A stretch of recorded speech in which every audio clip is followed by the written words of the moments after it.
What's up, everybody? Welcome back to another movie review. Today we are talking about 2021's Dune Part 1, but from director Denis Villeneuve, starring Timothée Chalamet.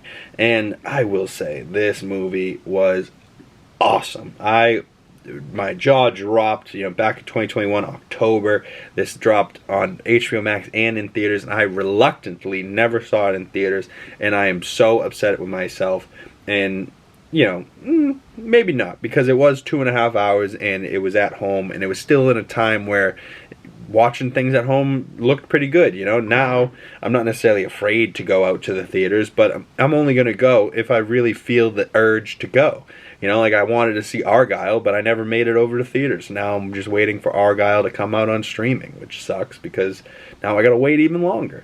But Dune Part 1 was a special movie, and it just really, I just recently watched the 84 Dune, and that movie, packs this book into all one movie, and Denis Villeneuve is smart enough to break this into chunks, so we haven't even gotten to see a lot of the really juicy details and stuff that was in the first Dune movie, that they just didn't have the technology to make it look as dope as it really could have been. And, where the first movie steps off, a lot of people thought it was going to be Timothée Chalamet and Zendaya this whole movie. Zendaya, in the second movie, I think she's going to be in there a lot longer, but she's barely in this one. And, really the main characters are Timothée Chalamet. Oscar Isaac's got a pretty big role. But even like Jason Momoa does not have that big a role, and yet his character, every time he's on screen, you're like, this is a great freaking character. Josh Brolin's character is phenomenal. Javier Bardem is as a, what's his name, Stilgar, freaking awesome. Like, oh god, I love the cast in this. Rebecca Ferguson's as the Bene Gesserit, right? Like, and every time you just see more and more of this cast, you're like, your jaw drops a little bit more. Like, who else is going to show up? And we haven't even started talking about the bad guys. Stellan Skarsgård, David Malchian was over there, Dave Bautista was over there. Like, ooh. And we haven't even gotten to part 2, where we get to see Christopher Walken, Florence Pugh, Austin Butler, and more, right? Like, there's just more and more cast of this that's going to be crazy. But Denis Villeneuve here, talking to Zendaya in her still suit, and they're really in the deserts of Jordan. Like, it looks amazing, and he really spent the time and effort to make it look so phenomenal and real, and make it feel like this is a real alien planet we're on. And it's really astonishing. The still suits, you look great. The four of them standing there look awesome. My favorite characters were obviously Oscar Isaac, and that beard alone should have won him some awards in that movie, and his performance and what happens to his character is just so sad. But Gurney Halleck, played by Josh Brolin over there, his little goatee, very interesting military guy. In the 84 version, he's playing the same character that Patrick Stewart played in the 1984 version, so interesting to see that kind of parallel. Those two guys, very prominent names. One played Thanos, one played Professor X, and they're both now playing Gurney Halleck in the Dune universe. Like, very interesting stuff there. I like the two of them. I'm very curious to see what Josh Brolin's character is like, because you see him with long hair and a bigger, thicker beard. So I'm very, very curious to see what he looks like now in the part 2, because we initially thought he would have died in this movie, and we didn't necessarily know he survived. Unfortunately, spoilers for anyone that hasn't seen it, but Jason Momoa's character dies in this movie, and he has a much shorter beard than we've seen him normally with here in this picture.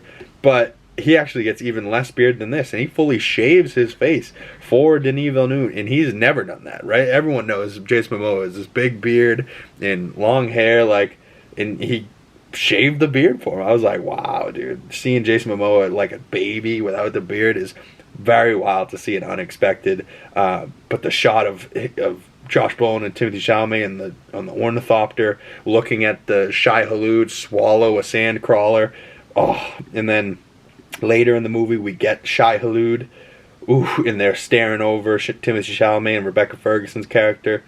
Oh my god, it's so good. And the first time we see him is so like, iconic and like just awe-inspiring. Like you just, everything goes quiet and you just stare and just look at this giant creature looking back at him. Just so unbelievable. But Dave Bautista's character didn't really have a huge role in this, so I'm looking forward to seeing him more in this animalistic villain role in the part 2. Stellan Skarsgård really didn't have all that much role, even though he was like the big bad of the first movie with the Baron, and he's like friggin' bathing in oil, like, oh, just, and he's in this ginormous fat suit. Stellan Skarsgård is one of my favorites of all time.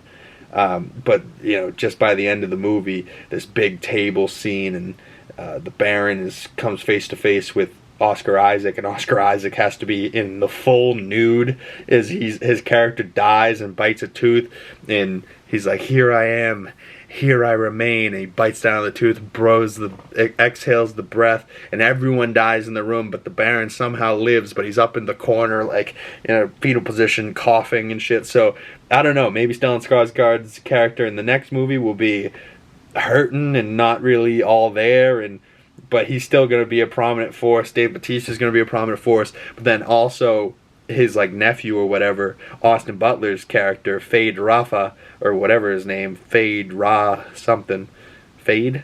We'll just call him Fade. But Fade comes in and he's bald, he's got black teeth, so I'm super curious to see Austin Butler's portrayal in Dune Part 2. But, oh god, from every trailer that I've seen to every reaction I've seen to the Dune Part 1 to the press tour, all the interviews that I've been watching with these actors, I am so excited. I initially gave this movie 5 stars. It's probably about a 9.5 out of 10. You know, it's tough to give things 10 stars because then what if you see, or 5 stars and, you know, a 10 out of 10. It's tough to give that many stars because, you know, it is great and that's your initial thoughts, but then you're like, yeah, but 5 out of 5 stars is the max, right? So what if you see something you like more than that? It's only going to be able to equal it. You know what I'm saying? Like, the same way kind of Dave Portnoy does the pizza scales. Like, he's never going to give anything a 10 because what if he has something better than it in the future? He's got to be able to rank it higher than that one, right? Like, so it's very, very hard to give out a 10, but I will stick with that score. 5 out of 5 stars. 10 out of 10 I gave the first movie. But, you know, really, yeah, I still really, really enjoy it, but like, it's about a 9.9. How about that? It made myself feel better a little bit for whatever reason. I can't give it a 10 out of 10. But 5 out of 5 stars, that's my review, and I will see you guys later this week. We'll be talking about Dune Part 2. I'm so excited. I'll see you guys then. Peace.